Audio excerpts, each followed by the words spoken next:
Hey guys, welcome back to my channel. So today I wanted to talk about a book that I have been reading for a while now that I've finally finished. It's taken me some time.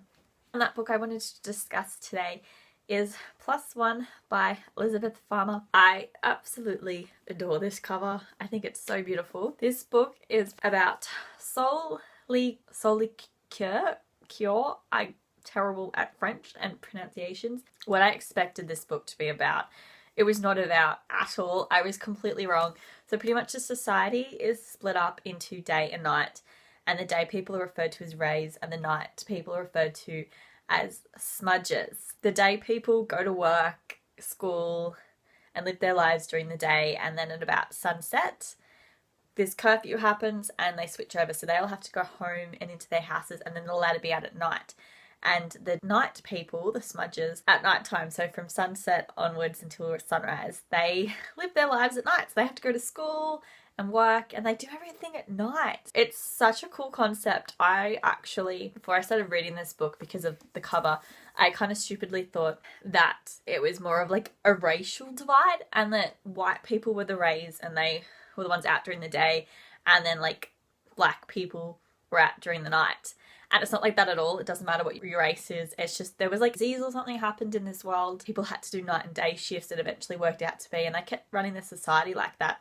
And they're very segregated. Like they have these like day guards and night guards who go around randomly checking people for their ID and their phones to find out if they're night or day. And they're really quite restricted. Pretty much if you're a night person, you've got the jobs that nobody wants, nobody likes. Like you work in all the factories and do all the horrible, dangerous jobs, and you're the downtrodden class. And there are these groups called the nommers who kind of just say F you to the standards, and they go out during day and night because their phones have these things in them which switches their ID to either being a ray or a smudge. They're kind of just really kick-ass characters. I kind of thought of them as like bikies. Sol is a smudge, and her grandfather is pretty much dying. And her older brother, when she was 14, so about 2 years ago, he got changed to being a ray, and she hasn't seen or heard from him since, except for the fact that he got married and she's just had the baby, which is how this story starts.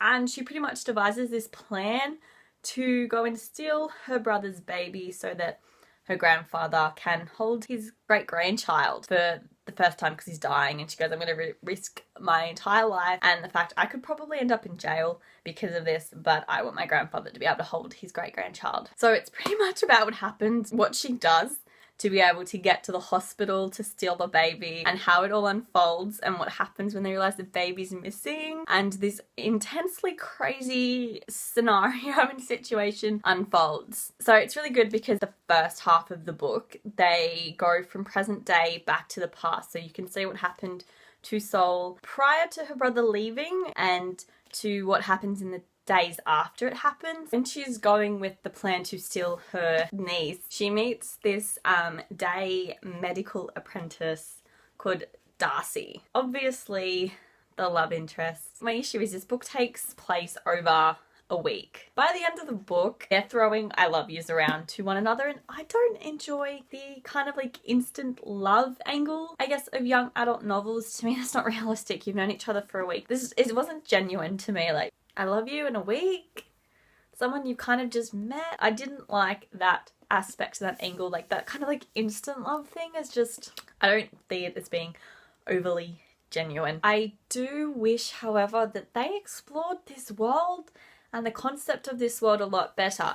I honestly thought that it would be one of those books where they try and bring down the government and change the way society is run, because so many people are rebelling against the system and they don't like the way it's run. It's no longer necessary for the society, and I kind of thought it would take that angle and focus on it a little bit, but it's more of an afterthought in this book. It's not a key factor. Basically, the key factor is the fact she's stolen a baby and she falls in love with a guy. I think it had potential to explore the world because there wasn't really a lot of, I think, world building for me. I kind of was a bit confused in some point as to what was going on. I didn't understand certain aspects. I was a bit confused at times, but it probably was also the fact I'd put the book down and then not pick it up for a couple more days. I really thoroughly enjoyed this book. It's different. Young adult novels, kind of for the most part, they always focus on the happy ending. There's always a happy ending of some sort.